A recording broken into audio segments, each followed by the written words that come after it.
Welcome to Team Kings, showcasing team spirit at Kings High School. And two members of the Team Kings basketball team that we want to showcase today are with us right now. Shane McGaughey-Fick, who is only a freshman, and yet he's a starter on the basketball team, and Nate Kleppe, who is a junior. Guys, you just got back from Yakima last week, a 6th place trophy at the state tournament. Congratulations. Thank you. And Nate, I'll start with you. This was a trophy that maybe it's a little bit less than we're used to seeing at Kings over the last few years, but maybe this is as big of a moment as any because this team wasn't expected to get 6th this year. And I'll go ahead and start by asking you about the district playoffs. You guys had to play quite a few loser-out games this year. You had your backs against the wall. What was that like? Yeah, we just had to take it one game at a time, and we had to keep fighting. No matter what was going on, we just had to fight through our problems and our struggles and the ups and downs. And we just had to stay locked in. And you had to really get locked in against Overlake. That was on Valentine's Day, almost a game in which ended your season. Shane, you guys were down by, I think it was 15 or 16 points in the second quarter. You come back, you take the lead, and then you're down by 9 with 2:12 left in the game, and you pull out the victory. Tell me a little bit about that game. Was there ever any doubt in your minds? Were you guys sitting over there on the sidelines at times going, oh, this might be the end? No, I don't think so. We were just we just pushed through the whole time, and I remember being on the court and just like seeing everybody around me, the juniors and seniors on the team. We're just bringing everyone up, and it was just a great moment there. Everyone just believed we could win, and we ended up pulling it off. Nate, how much of a victory like that is attributed to the fact that it is Kings and you guys have set such a high standard over the years and you've had so much success? Does that play into a factor in a game like that when the season's about to come to an end? I think it plays a little bit of a factor. We feel a little bit of pressure, but we just had to come together as a team, and I thought we did pretty well doing that. It did very well indeed. You go into the regionals. There's 16 teams left at state. You guys are seeded number 16 based on your RPI ranking. And you guys correct me if I'm wrong. I think your RPI ranking was in the 40s in the state. Is that right? Yeah. So you're the 16th team out of 16, and I think a lot of folks are thinking they'll go play a regional game, they'll get knocked out, they'll head back home, right? And yet you guys went out and beat Lakeside 9 Mile 57-35. Yeah. Shane, a 22-point victory in the game. Tell me a little bit about the regional. Oh, that was just an amazing moment for everyone on the team. Going into that game, we knew it was going to be, or we thought it was going to be a tough one, but everyone just pushed through, and we knew we had to win that game to make it to state. So everyone was just on board, and we ended up getting the win. Got the win indeed. And then you play Newport in the first round against over in Yakima. Nate, 4 for 4 from 3 land? Yeah. You're kind of feeling it that game, huh? Yeah. Tell me a little bit about your opening round game. There was a lot of nerves in that game, being in the dome. It's a hard place to shoot because of the backdrop, but I don't know, it just felt good. We hear a lot of players talk about how when you get into the dome, it's so much different, as you just touched upon. Yeah. And consequently, we see guys struggle there. We see their numbers go down, and percentages are certainly not as high as they are during the regular season. How were you able to go 4 for 4? I think I just let my biorhythms take over. All the years that I practiced, it just helped me. It helped you quite a bit that night. Yeah. You guys needed it too. Lose to Freeman in the next round, but this is a double elimination tournament, so at that point you still have a chance to get a trophy. Mm-hmm. And waiting for you in the consolation bracket is a team that you've come to know fairly well over the year 2018. Mount Baker, your 4th matchup with them, I think, in 3.5 weeks. And Shane, it was another interesting game. I think you guys were up by 11 in the first quarter. Mm-hmm. You end up trailing by 4 at halftime, and you're down by 6 at one point, and then you end up beating them in overtime. Tell me a little bit about that game. And again, it kind of goes back to the game against Overlake in February. Yeah. Your back's against the wall, and you guys rise to the occasion. Yeah, originally we started off that game really strong, but then we kind of just started to slow down. They started coming back. They took the lead, and I don't know what it was. We all just believed we could win, and we just stepped ahead of them, put them in overtime, and we ended up winning from there. Nate, are you guys done playing Mount Baker for a while? You didn't see them for a little bit? For a little bit, yeah. And that's not a knock on Mount Baker by any means. It's the process, I guess, if you will. Playing a team for the 4th time, and we should mention too, they beat you guys the first time. You got the last 3 against them though, so 3-1. Does it help when you're playing against a team that you already have some familiarity with and know what they're going to do? Yeah, it does. But at the same time, it's kind of tough because they're making changes about everything that you do. They know all your plays, all your defense, what you're going to do. So it makes it kind of tough to have to play them 4 times and win. every single one. And, they got the main three, and that was what they really needed. So 4 days in Yakima. Again, I know you're there for business. You want to try to win a trophy, and you did. You brought a 6th place trophy home. I've got to think that there's enough downtime to where you guys can have a little fun in the process too. Shane, what were some of the activities that the team was doing while they were over there? When we weren't playing, I remember first day we had a practice, but then after that, we went and got some food, went back to the hotel, just had a lot of team bonding, just talking, watching TV, playing video games, and then one day we went to Target and we were all racing around in shopping carts, so that was just a great experience. Racing around in shopping carts, or on because you guys are you got some big guys on this team, Nate. You guys aren't exactly the other than Hunter and Shane. Everybody else is about 6'2" and taller, right? Yeah. So who's winning the kart races? I guess. I was in the cart. I think Shane was in a cart. Elion was in a cart. I'm not really sure how, but I think Hunter was pushing one of them, and then yeah. It was interesting. If you got Elion in the cart, you need a larger Yeah. larger vehicle there. So when you guys look back on the season, again, 6th place trophy, and you guys certainly had your ups and downs. We talked about a few of the games in particular, but when you start to look at the season as a whole, you guys had a stretch there where you were 1-9. And keep in mind, this is a 20-game schedule, and yet you end up with 18 wins when it's all said and done. Was there a moment that kind of defined this team that kind of brought them out of that rut and got them going again, Nate? Well, after practice one day, right before playoffs, Coach Skeen pulled us aside and he pulled out a tug-of-war rope, and he had Taylor and Levi, the 2 strongest guys on the team, against me and this kid named Will, which are the skinniest guys.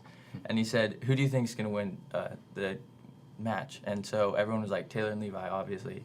But then he had Taylor turn around and go against Levi too, and was like, now who do you think is going to win? So it was obviously us, and that was kind of an analogy that we're just turning against ourselves and fighting our own selves, and that's why we're struggling right now, and we need to come together as a team instead of fighting for like individual stats. And Shane, did the team kind of see it that way more or less when when Coach pointed that out to you? Could everybody kind of look within themselves and see what they were doing wrong? And is that kind of what turned the corner, so to speak? Yeah, because after that, I think we lost that one to Mount Baker, but then after that, we just kept on rolling, and I think we won 6 loser-out games. So that just really turned the tide for the team, and we got the best out of it. Is it a pretty loose team in the locker room? What is this group like when they're hanging out in there? Yeah, music blasting, everyone's dancing, singing, having fun, just getting loose. So who are the best dancers on the team? Either one of you guys? Probably Taylor and Levi, the 2 seniors. 2 seniors. And who are the best singers on the team? Also Taylor and Levi. So your senior leadership, so to speak. So Yeah. we can see a little bit of that from getting to know those guys. Speaking of Taylor and Levi, the only 2 seniors on this team. So you bring back everybody next year. Has there already been talk about what this team can accomplish next year? What are the goals, Nate, or have we set those out yet? Well, I think ultimately is to win a state championship, but right now we're all getting in the gym, focusing, working on what our weaknesses are and improving our strengths. And Shane, for you, for getting that experience so early in your career too as a freshman, I guess I should ask you too. Were you expecting to have this kind of a year? I mean, when you're coming into a school and you're the lowest grade out of 4, your first time there, what were the expectations for you? I remember I got put on varsity at the beginning of the year after tryouts, but then not really expecting to play much. And I think people got sick during the year. Some people got hurt, and I just had to step up into the place that I was put into, and I exceeded from there. So as we start to get ready for next year, tell me a little bit about each other so we have a scouting report when we watch this team next year. Nate, tell me a little bit about Shane and what he brings to this team. And Well, first of all, he's one of the hardest working guys I've ever seen. After like every game, he'll stay till 11 o'clock at night shooting and working out and trying to improve what he did wrong in the game or just anything he can do to get better. So that's really awesome of him, and it encourages other guys to try and get in and work too. But also his ability to shoot the ball, I think, is very underrated because people often see him as a passer, but he can shoot the ball very well. And then Shane, speaking of shooting the ball very well, this guy here can shoot it a little bit. Tell me about Nate Kleppe and what he brings to Kings High School. Yeah, as you said, he's just a great shooter. Probably he's easily the best shooter on the team. But it's not even that. It's a lot of the hustle plays. Like I know he'll deflect the ball. It's rolling on the ground. He'll go dive on it without a thought or doubt in his mind. And he gets a lot of rebounds. A lot of the hustle work just great. And him on defense gets a lot of tips, a lot of steals. Just really helps the team out. And really every aspect doesn't really have like one team weakness that he just brings the team down for. So So these two, along with their teammates, able to do big things and looking to aspire to do even greater things next year. Speaking of next year, I guess next year starts now, right? You guys are already starting to get ready a little bit. Shane, I understand you're playing on a select team, is that right? Yeah. So who are you playing for, and how much are you playing right now? I play for a team called Seattle Future, and our first tournament was this week, and I think we played a total of 11 tournaments leading up to the summer, and then it'll get handed off to Kings again. So, yeah. So no rest for you. Yeah. And Nate, I understand you're not playing as much basketball right now because you've got a trip coming up. Tell us about where you're going on spring break. I'm going to Kenya for a mission trip, and it'll be a really cool experience to help out. And we're also doing a basketball camp there, and so we're going to bring some basketball hoops and help the kids in Kenya because they've never played basketball or anything, so that'll be really cool. And who are you going on this trip with, and there's how many people? Quite a few guys on my team, on the basketball team, and then a bunch of people from just Kings. I think there's 20-some people, so yeah. Wow, and how long of a trip is it?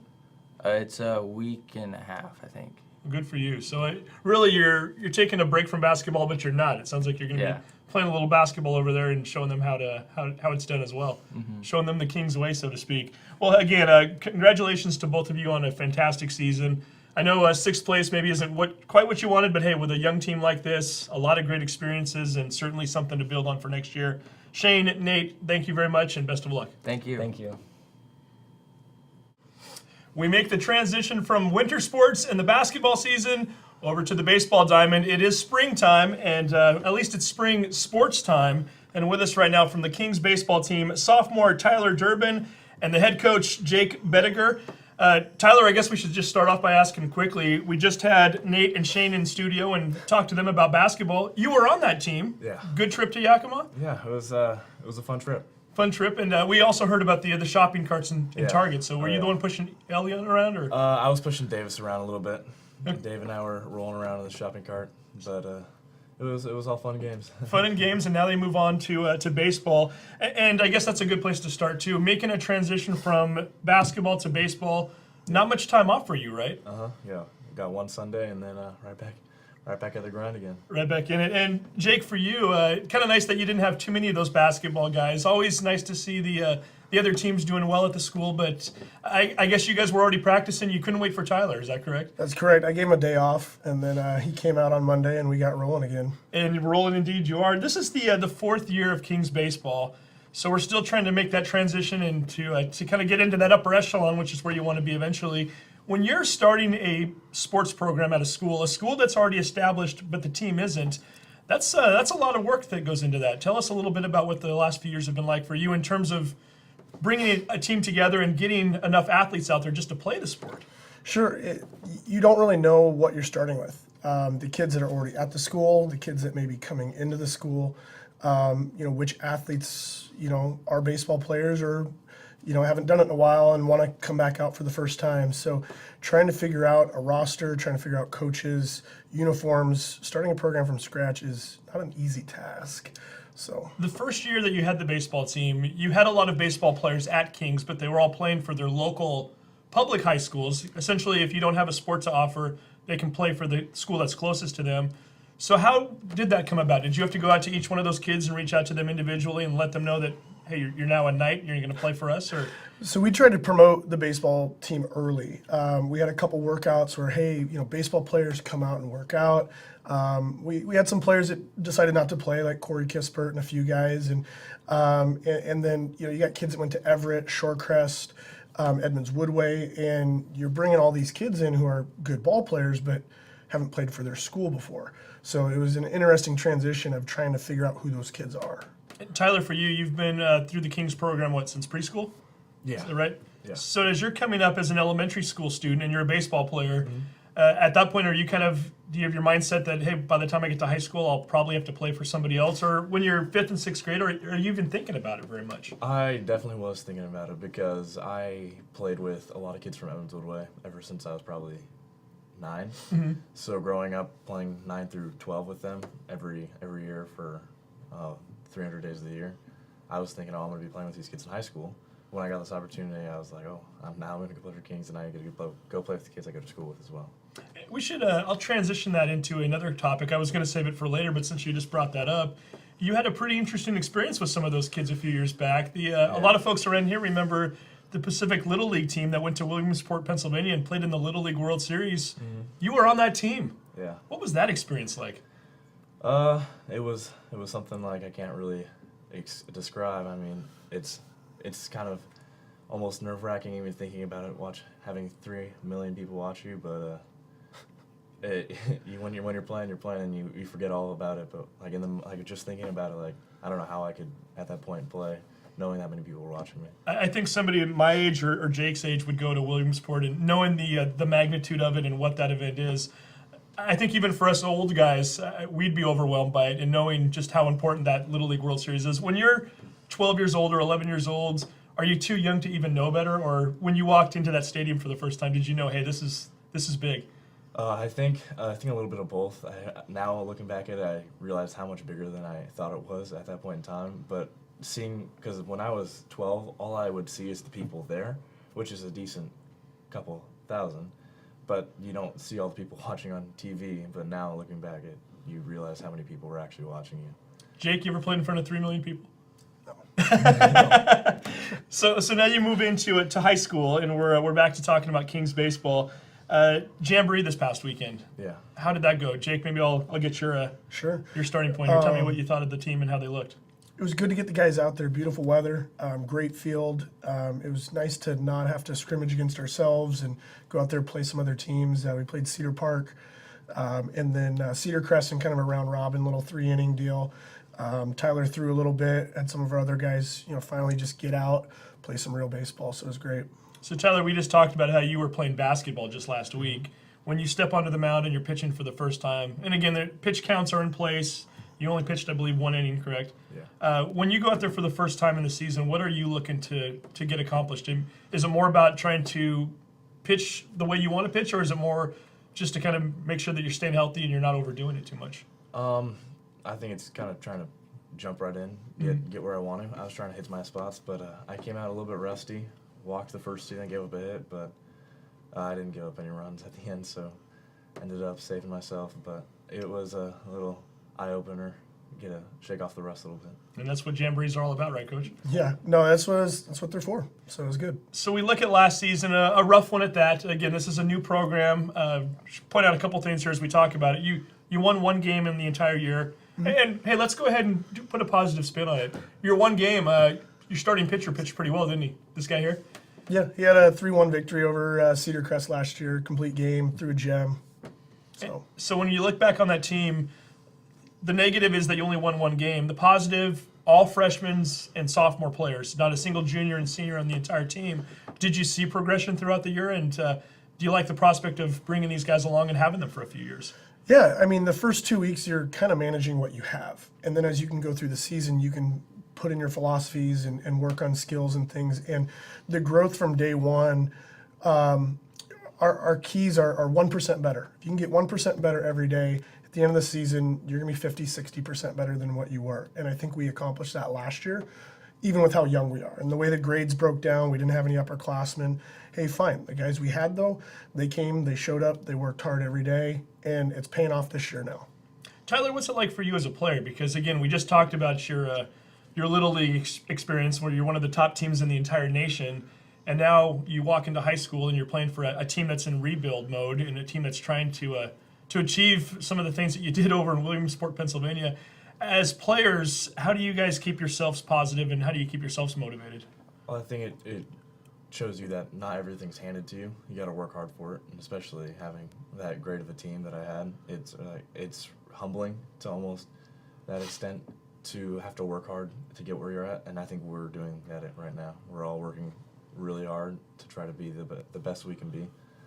So that'll keep us going in the next 2 years, and this year we'll have a lot better team. Great mindset. Hey, Coach, I'm going to have you guys talk about some of the personnel on the team and the players, but I want you to start off with this guy off to your left here.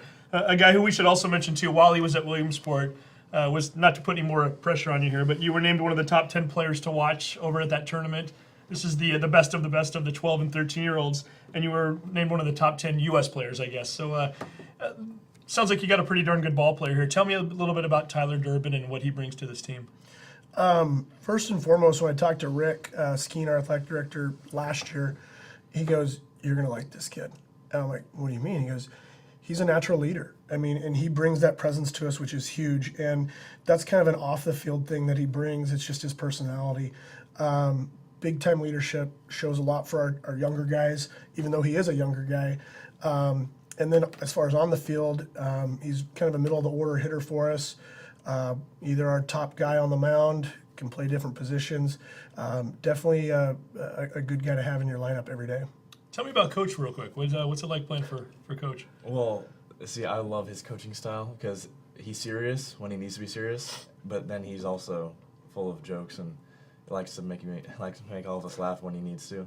It's the perfect kind of combo. So when we need to get something done, we get it done, but he doesn't lose our attention span and get us all really grumpy. And he keeps us laughing midway through practice. Coach, is that kind of your nature, or is that more of a style that you use to kind of keep everybody on the straight and narrow, but at the same time loose at the same time? Kind of both. Is, if you're out there doing something, having fun, working at it, you don't want it to be like a job. You want it to be something you want to show up to every day. So yeah, we got to be serious. We got to get our work in, but you got to have fun of it, at the same time.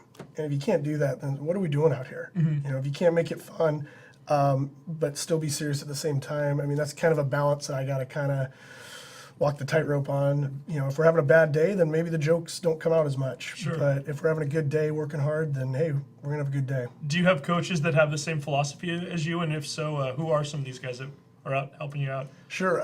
So we do have 4 coaches on staff. The 3 assistants I have, Aaron Rose, Brett Nagel, and Alex Mason. Alex is actually a former player at Kings. He played for me 2 years. The other 2 are former players of mine from previous coaching experiences. So all 3 of them are familiar with how I am as a coach, as a person, and working with those guys is really great to kind of keep the same philosophy going. They know my coaching style, so if I have to step away and work with somebody, they can step right in and continue the same thought processes and emphasis. So Very nice. And then as far as the team itself, Tyler, who are some of the other guys that we'll see on the mound this year? Who are the other pitchers? We got AJ. AJ is a really good pitcher. That's AJ Noor, is that Yeah, correct? AJ Okay. Noor. He throws really hard, and he's working in a lot of stuff. He's gonna be a really good pitcher. Isaac. Isaac's usually our shortstop. He pitched at the Jamboree and really impressed me. He's throwing really hard and has a good off speed. Ben, freshman, he's gonna play a big role pitching this year. He's a good starter. And then some other freshmen like Logan and Ethan and a couple of those other freshmen will help us. So there's a lot of get our depth, it sounds rotation. like. Yeah, we have a lot of depth. And as a pitcher, who are you throwing to? Who do we have catching this year? Oh, Keenan shot. Okay, very nicely done. And then as far as the rest of the infield, Coach, what is that looking like? Well, we got some dynamics of players that can play multiple positions, which is good. Tyler plays corner infield, pitches, actually caught a little bit for us last year. So as one guy moves into a position for that game, we can have somebody slide in right behind him and hopefully not lose anything with throwing a guy in there. If we got to rotate guys around, I think we do have some depth, as Tyler mentioned, with some of our freshmen coming in. We're going to have some guys play some big roles for us, but I think we got a lot of versatility out there. So. And outfield, how is the outfield looking this year? Actually, it's kind of wide open. We have a lot of guys out there, probably 8-9 guys for 3 spots. So, we're trying to build competition every day between our guys. Hey, if you're hitting the ball, we're going to find a spot for you. So you might be an infielder, but today you're going to be in the outfield for us, trying to win a ball game. So as far as the season itself is concerned, we mentioned already you won 1 game last year. Do we have goals for numbers of wins we want to achieve, or is it more just in terms of seeing improvement? What do you guys have for yourselves in terms of, I guess, Coach, I'll start with you. Do you actually put a number on that or no? As coaches, we had a preseason thing of, hey, looking at the teams that are in our league, okay, who'd they lose? What are their personnel versus what's ours? Some of the other teams lost some really good players. They lost some seniors. Is the talent going to be down? I don't know. We'll go out there any given day. Anybody can come out there and compete. But as far as us, I definitely think our win total will increase. Not going to lie about that. Where we can go, I don't know how high the ceiling is yet. It's up to these guys every day putting the work in. So, I think we can get back to being a playoff team, and where the wins and losses fall at the end of the year, I think there'll definitely be a lot more wins than last year. So Sure. And Tyler, for you, do you put goals on yourself, or do you kind of let the numbers speak for themselves at the end of the year?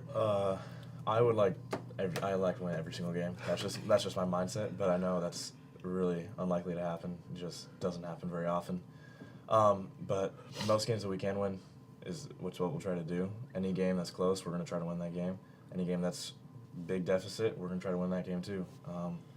But at the end of the year, we just when playoffs come, when we make playoffs, we're just going to have to keep working, and we'll take it from there. Coach, I'm starting to see why Rick Skeen said you're going to like this guy. I like those answers. I'm sure you do too, right? he's a good guy. Yeah. Definitely. So the season kicks off Tuesday. You're at Ingram, and then Wednesday and Thursday you've got Friday, I should say. You've got home games this week against University Prep, Vashon Island, and Concrete. Right. So we want to make sure folks get out to those games. 7 p.m., 6 p.m., and 6 p.m. at Shorewood High School. And so, Jake, I'd like to know from you, what's that relationship been like between Kings and the Shoreline School District in terms of having to use the Shorewood field to play your home games? Sure. Well, before 4 years ago, we didn't have a team, so there was no reason to have a field, on campus or anything. So where do we go to play?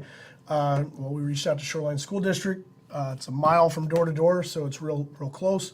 It's a multi-million-dollar facility. It's a great working relationship that our administrators have with those guys. It's a great field under the lights for most of our games. It's a great atmosphere, so we're pretty blessed to have that field. So again, weather permitting, and it sounds like we should have a decent week this week. We're crossing see. our fingers there. Wednesday, Thursday, and Friday, folks can get over to the field in the evening, Shorewood High School, and watch these guys play. Tyler, best of luck to you. Thank you. Congratulations. And Tyler's going to Disneyland, too, pretty soon. So you're going to miss this guy for a game or two, or is he going to get back in time for that? I hope not. I think we worked out the travel schedule this year, so we'll see. So he'll have a good time there, but until then, he's going to play some baseball. Jake, thanks for coming in. Appreciate it. And best of luck to the Kings Knights baseball team all season long. And once again, thank you for watching Team Kings. We will be back again in a couple of weeks with another installment, and we'll bring in more of our athletes from the spring sports season as it's coming up very quickly. You've been watching Team Kings. Take care.